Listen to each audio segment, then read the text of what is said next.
for those who wonder, this is a Scotch pine tree. Yeah. Okay, it's a wonderful tree, native to Scotland, okay, but extends throughout Europe, Spain, Italy, Greece. You can find it everywhere, basically. It's a very nice tree, and it's quite drought tolerant. All right. So we, as I told you yesterday about this sensor, measures the subflow. It has a communication, so this is a commercial thing. Hopefully it will give us some data eventually, but I don't think we'll receive any data today. So I'll demonstrate a little bit about the installation. All right. The sensors need to be installed in a clean area, so I've removed the bark this morning. All right, and they need to be a standard fixed distance between them for the calculations to work. So the company has provided us with a nice kit here where you can drill to install the sensors inside. So you do need to have a drill for this particular installation. Okay, and this is a guide where we're going to use to guide the drill. So I'll try and do the installation over here. So I'm attaching that guide over here. See if we can.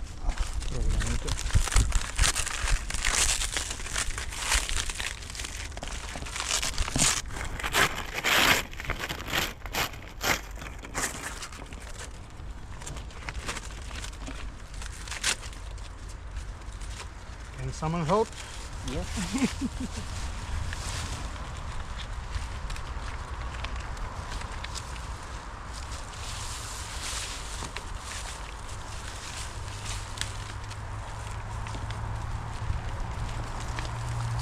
Actually, again.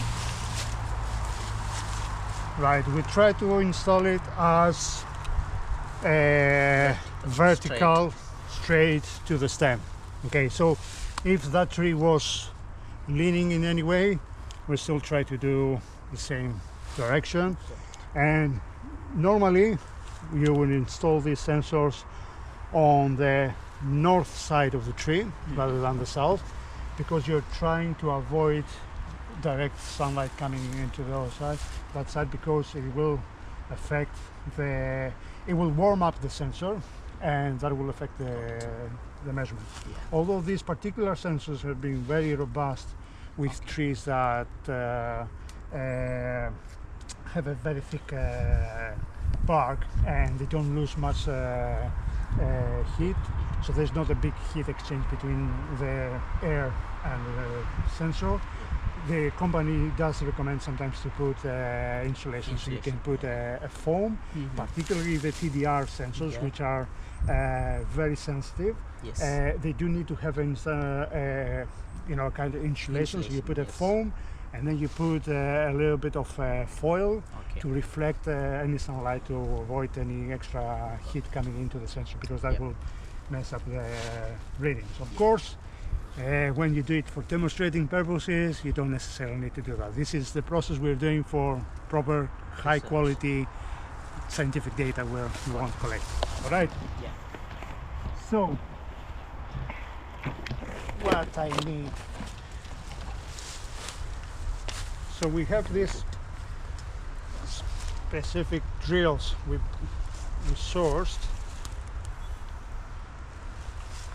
All right. So if you can see, these very tiny little drills here. All right.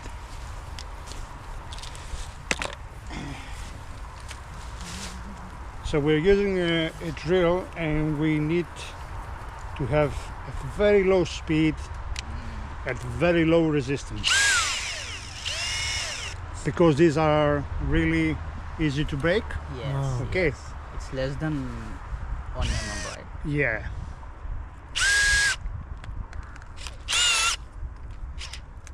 So what I'm going to do now is, it is very important for the sensor to be installed vertical to Straight. the Yeah. to the stem. Okay, if the sensors are a little bit bent, a little bit out of, it will give you wrong data. You can pick up where the data are wrong and whether your installation is correct. When you look at the data, you'll see that the whole data set will be off the zero. Okay. So what we expect is the flow to be zero during nighttime. There is no light. Okay. The leaves, the stomata do not open. Okay. So essentially there is no water flow. Okay. So when you look at the data and you see nighttime, and if the nighttime is way high up, that means your installation is wrong. Okay. Usually, if you look at a few days of night, that offset is going to be constant. So you can adjust your data by correcting that offset. Okay. But you try to do as good an installation as possible to minimize having that offset. Okay. The other thing I didn't mention about these particular sensors is that apart from water going up the leaves, they can measure the Downwards water also. going down. Yeah. You know about that. Which is really interesting phenomenon, because when the trees have a very high flow and there is a lot of less water in the soil, so there's a drought, okay, there, as I said, there is a risk of forming bubbles, but after the shortage of water and the drought, if there is a lot of water, rainfall, so there is a replenishment of water, sometimes the trees are doing what we call reverse flow. So water will naturally start dripping down the xylem in order to fill the space that was potentially going to develop embolism, develop those bubbles. Because the drawing you showed yesterday, which emulates the tree in a circuit, there's only one direction, right? So then, It's, bidirectional. bidirectional. It's bidirectional. Yes, diagram. exactly. We should interpret it like that. Exactly. And I can show you some data where we actually see this reverse flow very, very strongly. And that comes after a very high flow. Okay. And then there is the rain coming in, and then you start seeing the reverse flow because the tree tries to fill all the empty spaces inside the xylem.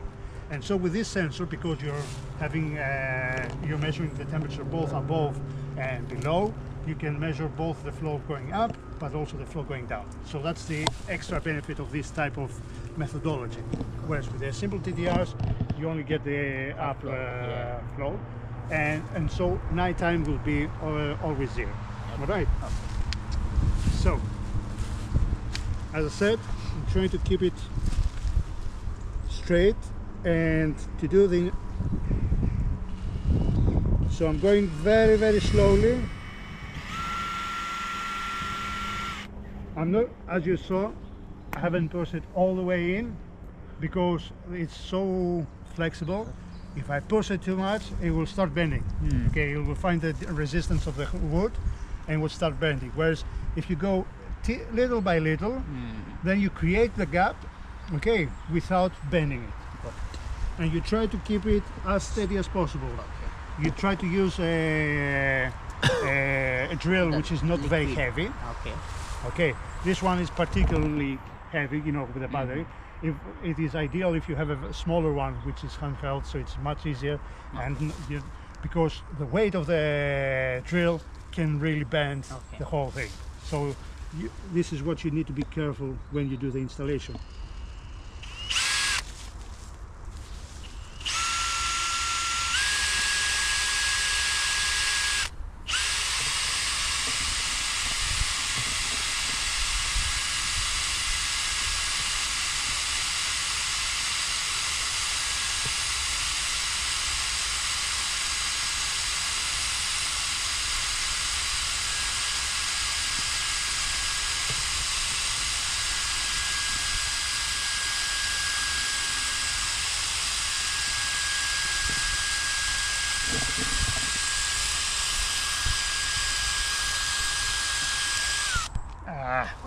Just broke. So that, Is that bad? You need to take it out? Do you need to Yeah. start again? yeah. So the final part of it, Oh, where did it go? so the final part was really hard, Oh, look at you.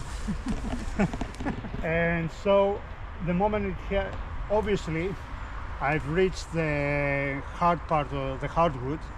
So the moment I've reached that, it's just went too much resistance. But then what do you need to do then to Huh? avoid that? How can you avoid that? Just stop before? Just be slower, Wow. so we can. Should I? Yeah, please. I just need to remove that. Thank you.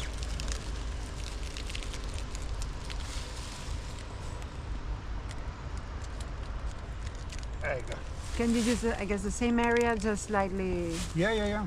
on a side? Or Yeah, we'll do something else.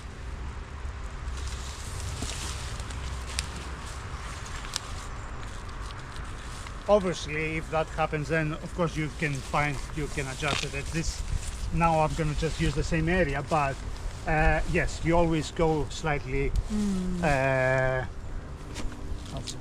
outside, so you avoid.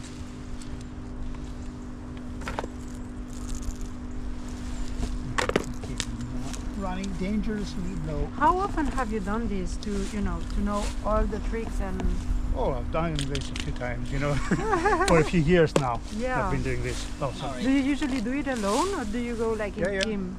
No, I have the team, but I don't need anyone to help me, because, as you see, it's a one-man job. It doesn't need a team. But yes, whenever we go to the forest, we always have people coming with us, just For safety For reasons. safety reasons, yes. Right.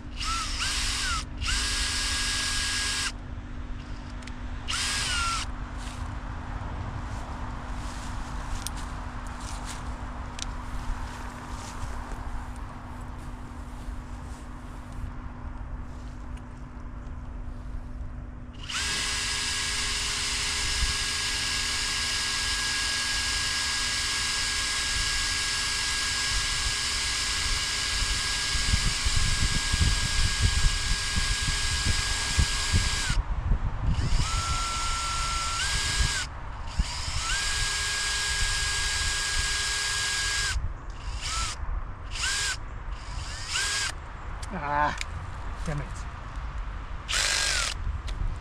Open again. Excuse me, French. No worries. This must be a tough one, right? The tree, like It is a tough tree, yes. So what I'm going to do, Check out the pit. because I think I'm running low. out of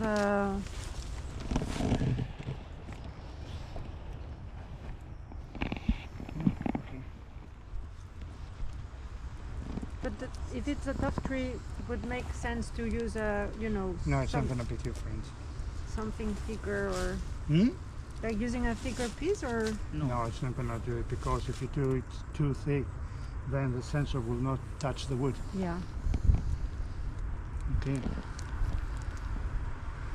So let's talk with the tree. Just be kind. Don't start with this. Yeah, let me try first the two Okay, got it, others, got it. and then we'll remove. Yeah.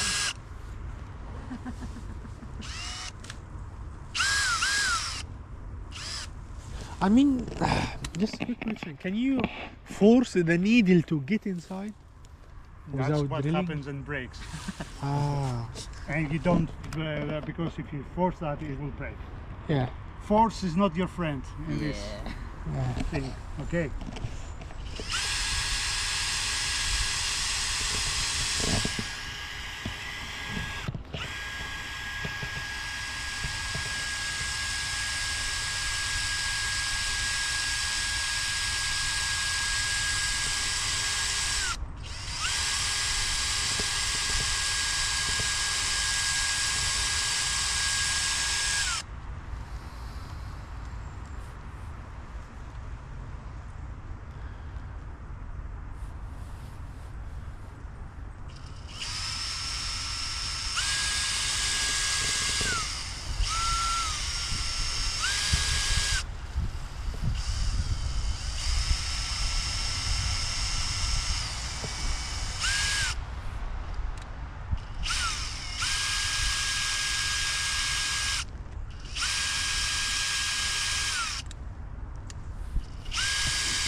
So the other thing I've tried,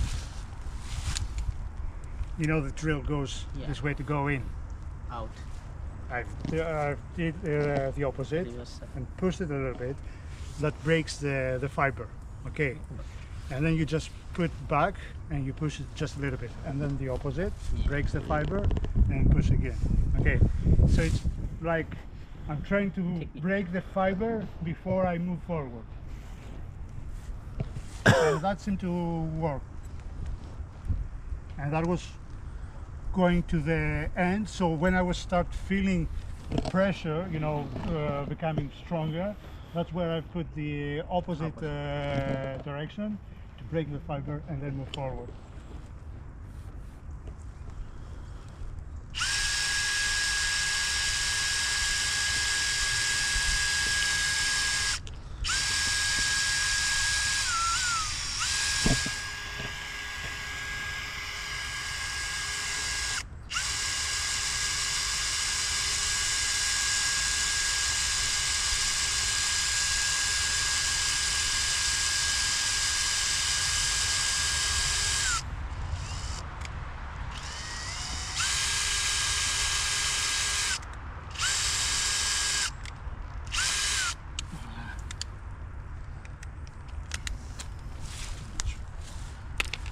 Right, let's take this out.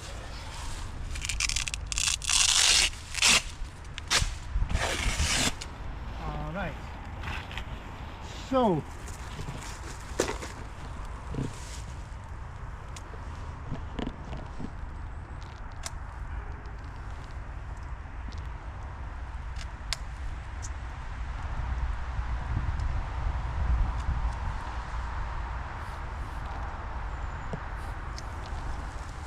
now, if you want, you come and see the 3 holes here. Oh, yeah. Okay.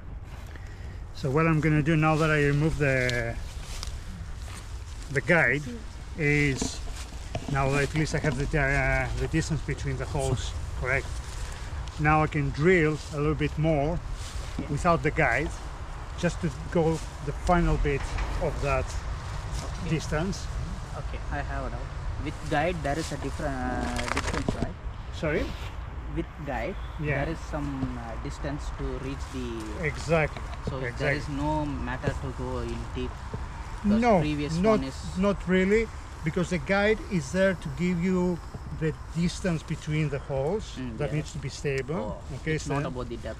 and not the depth, you know, and also to try to create as a straight hole as possible.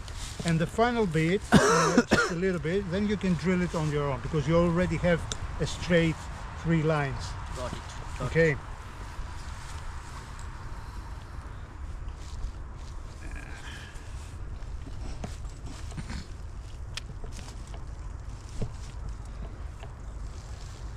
So it really also depends on the tree that you have, you know, the type of whether it is a conifer or it is a broadleaf. For example, if you try to do that on a beech or an oak, the wood is good luck.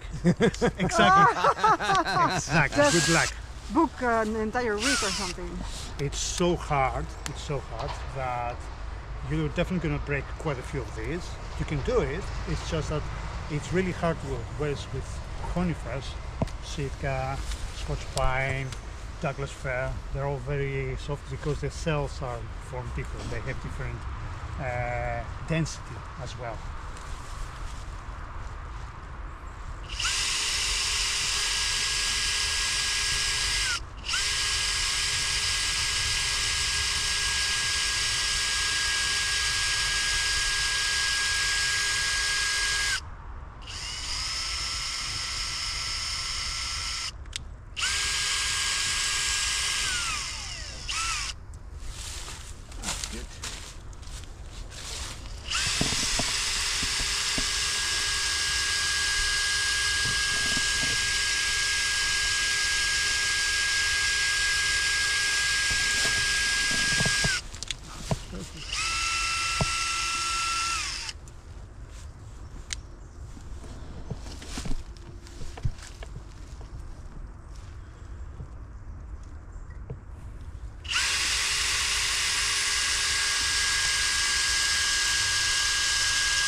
That's us. Done. Small question, that has an embedded battery, This one, yes, it does. so it has a battery inside. Yes, it does. Yeah. But you do need to charge it. Oh, of course. Yeah. And how long its battery can last? Like Depends on how often you make the measurements. You know, again, frequency, and of this course. one in particular has telecommunications, so that will take some of the battery. The question is, I don't know how long it lasts, but certainly it could do a few days easily. You know, like 4 or 5 days easily. And what about this patch antenna? Is it streaming something? This particular device, yes, it's streaming, but so it does get the data to the cloud. Really? Yeah. Straightforward. Yeah. That's amazing. So yes, it doesn't need a modem. It's a Yeah. self-contained unit, so it has an internal SIM. Yeah, I can see like the patch antenna there is just A little bit of silicone grease. Okay. silicone grease.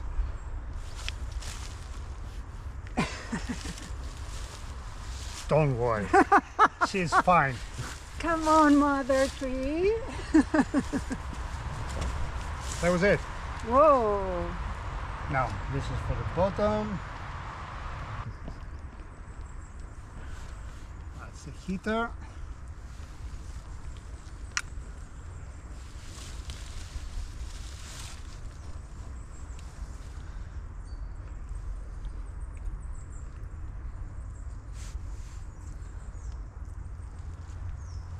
And that's the top.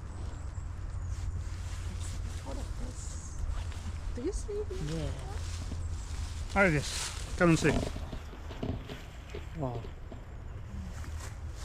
So you won't Oh, go. it's fine, fine, Come on, fine. it's here. It's your topic here.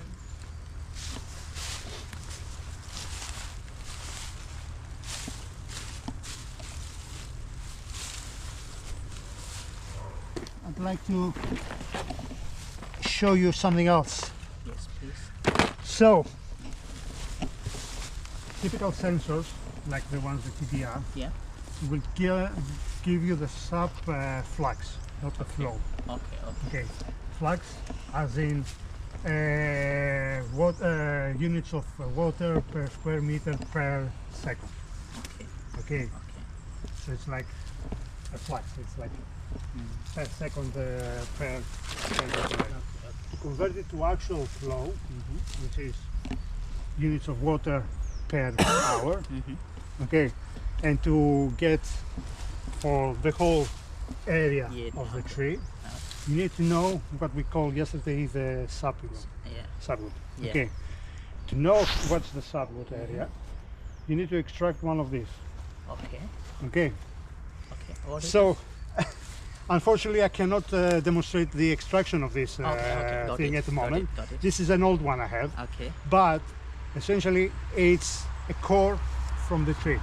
Oh. So you have okay. a drill, a small drill, which you can do it manually, Ah. Okay. and you extract a core from the tree. So if you see here, these black lines, Yep. okay, this is the late wood, as we call it. So it's summer wood that is formed later in the summer. Okay. The white here, Okay. that one, is the early wood. So spring, early summer. Mm-hmm. So every year the trees grow a ring. Okay. Okay. So So how do I recognize the one that is summer from the one that is? the brighter, the lighter one is the early wood. Okay, so wood, the spring one. early, and the black, darker one. Okay, you see a very thin line here. Okay, so Yeah. it grows very little. In Yeah, okay, so it grows that's what we almost call the completely. late wood, and that's it's formed later in the summer. Okay, but over 1 year, you have a light and a dark, and that's one year. Okay. Okay, Yeah. so by having a core from the tree, you can identify how old the tree is. Ah. Because every year they'll have a ring, so you can see how fast they grow, and And well, you can also detect stresses. Okay. So if the tree has been stressed in a particular year, they'll grow less. Got it. And then Okay. next year will grow more, Okay. you know. So when you plot the actual growth, the length of that, okay, it's something like that. And then you see a drop suddenly. And so you know that this drop, something happened there. It might be drought, it might be insects, it might be something else. Okay. Got it. You can even see how the trees respond if you start cutting those trees. So if tomorrow we come and cut those 4 trees, that tree next summer is going to grow more Oh, okay. because you got more space, Yeah. got more light. So you can see that as a peak. Okay. So you need to know the context as well, the Exactly. environment, right? It's Exactly. not just an isolated Exactly. item. And this is a whole other part of science we're doing here. We're doing dendrochronology, which is exactly that. We're going collecting different cores from the different areas, different trees, and we try to see whether we can detect any stress from those trees But in this a is particular slow case. research. It's a very slow research. Okay.